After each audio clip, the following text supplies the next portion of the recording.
नमस्कार दोस्तों, साल 2017 की बात है कि पेटीएम अपनी सक्सेस पार्टी मना रहा था और पेटीएम के सीईओ उस सक्सेस पार्टी में चिल्ला चिल्ला कर कहते हैं कि आज जो पेटीएम के साथ में नहीं है वो रोएगा।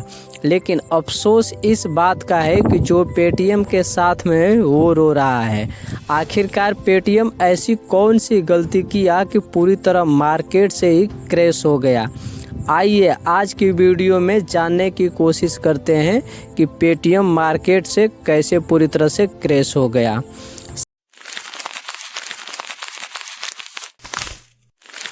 साल 2010 में पेटीएम की शुरुआत हुई और शुरुआती दौर में इस ऐप से सिर्फ मोबाइल रिचार्ज आप कर सकते थे और समय का पहिया जैसे ही आगे बढ़ा तो बढ़ने के बाद साल 2014 में पेटीएम वॉलेट लॉन्च हुआ और उस टाइम 2014 में आप पेटीएम से पैसे ट्रांजैक्शन और लेन देन कर सकते थे। और 2015 में पेटीएम ने फिर अपना फीचर अपडेट किया और उसमें नया फीचर लॉन्च किया जिसके थ्रू आप मेट्रो के कार्ड रिचार्ज और इलेक्ट्रिक बिल पे कर सकते थे और यहाँ तक कि गैस कनेक्शन लेते वक्त उसका भी आप बिल पे कर सकते थे। लेकिन असली ग्रोथ देखने को साल 2016 में मिला।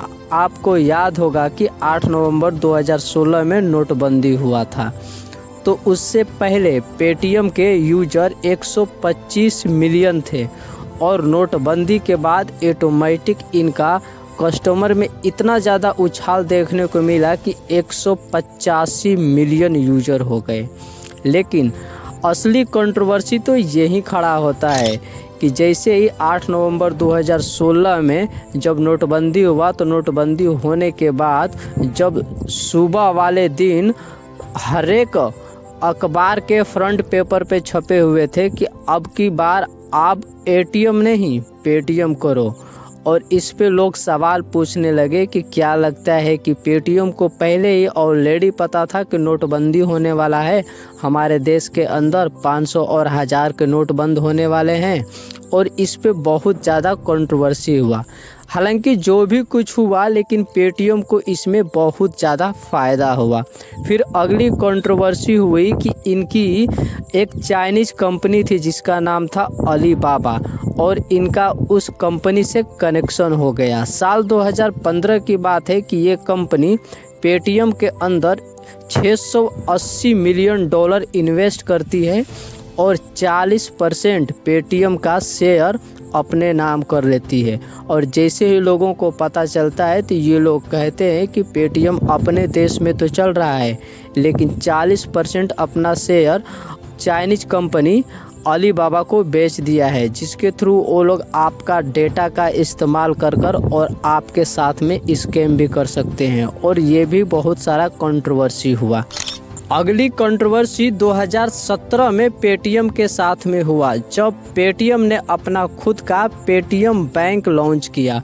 और पेटीएम बैंक लॉन्च करने के थ्रू आप समझ सकते हो कि अगर आप किसी भी पेटीएम बैंक के थ्रू अगर आप अटैचमेंट है और आपका लगाव है तो उसमें आप पैसे लेन देन कर सकते हैं और उससे ट्रांजैक्शन कर सकते हैं।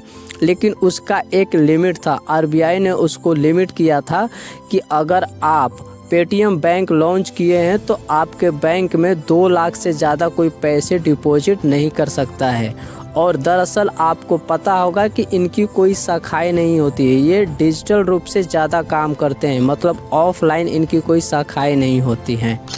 पेटीएम पेमेंट बैंक लॉन्च होने के बाद अच्छा खासा काम चल रहा था पेटीएम का, लेकिन आरबीआई इनके ऊपर एक आरोप लगाता है और उस आरोप में आरबीआई का कहना होता है कि आप जब भी पेटीएम बैंक नया खोलते हो तो उस टाइम आप कस्टमर का केवाईसी अच्छी तरह से नहीं करते हो और इसकी वजह से इनके ऊपर रोक लगा दिया जाता है। लेकिन फिर भी जैसे तैसे कर पेटीएम पेमेंट बैंक को फिर से चालू किया जाता है। लेकिन फिर जब पेटीएम पेमेंट बैंक अपना लाइसेंस लेता है आरबीआई में तो उसमें अपना सारा डेटा गलत इन्फॉर्मेशन देता है आरबीआई को और फिर आरबीआई ने इनके ऊपर 1 करोड़ का फाइन लगाता है और फिर डिसीजन लेता है पूरी तरह से कि आप नए कस्टमर की ऑनबोर्डिंग नहीं करोगे और उस पर पूरी तरह से रोक लगा देता है। आपको याद होगा कि 31 जनवरी 2024 में आरबीआई ने पेटीएम पेमेंट बैंक पे और पेटीएम के ऊपर पूरी तरह से बैन लगा दिया था कि ये 31 जनवरी 2024 के बाद ये मार्केट में चलने लायक नहीं है और इनके ऊपर आरबीआई पूरी तरह से बैन लगा दिया था। आई होप आप समझ गए होंगे कि मार्केट से पेटीएम पूरी तरह से कैसे क्रैश हुआ था।